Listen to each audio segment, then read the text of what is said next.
Bonjour, donc je suis sergent Navarro du 54e régiment d'artillerie. J'ai 10 ans de service. J'ai donc rejoint les rangs du 54e régiment d'artillerie en 2010. Aujourd'hui, donc j'ai détaché pour le piquet d'honneur pour la stèle du 22e régiment d'infanterie coloniale.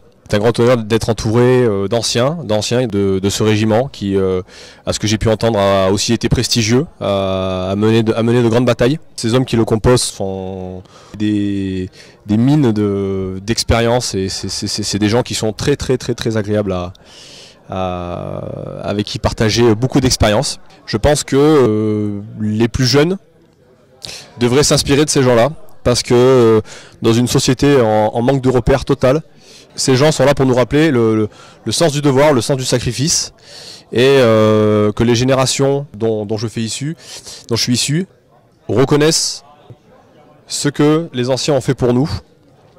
Voilà, donc pour moi c'est vraiment quelque chose d'important. C'est un grand honneur d'être là et de partager des moments comme ça avec eux. Alors bonjour, canonnier Bétolo du 54e régiment. Tout juste incorporé, je suis engagé pendant 5 ans.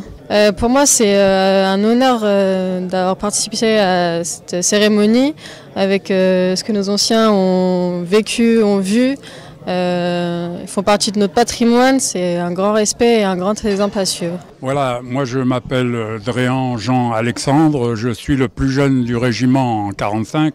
J'ai falsifié ma date de naissance de 3 ans pour pouvoir partir avec le 22e RIC. J'ai fait un séjour de 38 mois et puis je suis rentré sous-officier. Et puis j'ai continué ma carrière dans les troupes aéroportées.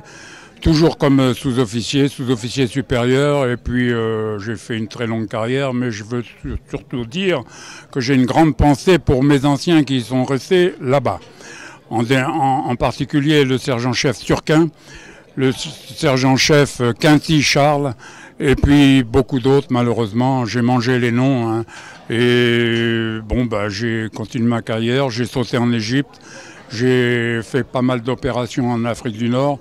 J'étais à côté du général Salvan quand il a été blessé à la tête. Et puis, je suis rentré. Je viens d'apprendre que le général Delpy avait eu un AVC. C'était mon chef de commando. Boutier Jacques, adjudant-chef des troupes de marine. À l'origine, j'ai fait, comme mon ancien Dréan, j'ai falsifié un peu mes papiers, mais j'étais plus jeune, j'étais plus vieux, j'avais 17 ans et demi. Et engagé au premier BCCP à Saint-Brieuc, breveté à Meucon, blessé rapidement en arrivant en Indochine en début 50, j'ai été muté au 22e RIC, où là j'étais au commando Parel, et où j'ai encore été blessé 2 autres fois. Je suis très content d'être parmi tous ces jeunes. Je pense qu'on ne parle pas assez de nos jeunes. On a 80% de nos jeunes qui sont des jeunes bien, alors qu'on met en exergue tous les jeunes qui traînent dans les rues, qui font les cons à droite et à gauche. Et je m'excuse du terme parce que ça vient du cœur.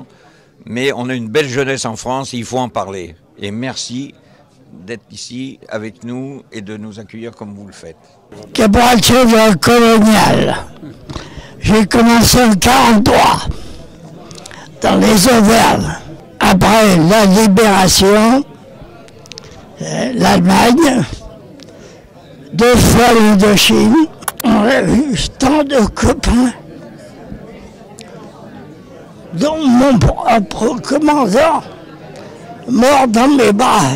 Comme disait mon capitaine, Picard, 1m60, 50 kilos, une meute. Allez, vive la colo!